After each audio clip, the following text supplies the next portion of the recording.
Как сам? А что тут здесь будет? Детский парк здесь будет? Не, я за детей, Я тоже, да. За газончик тут. Конечно. Или памятник Газончик. Путину.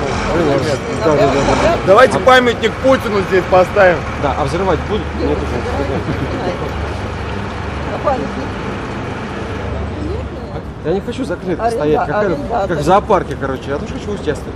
А может уже рушить? А когда все начнется? Ночью.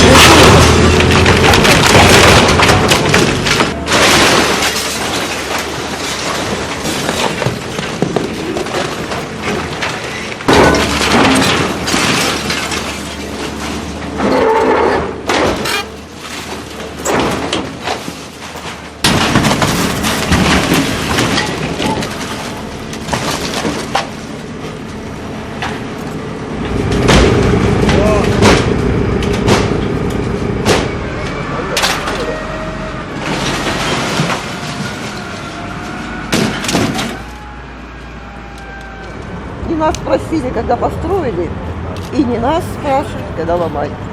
Ну понятно.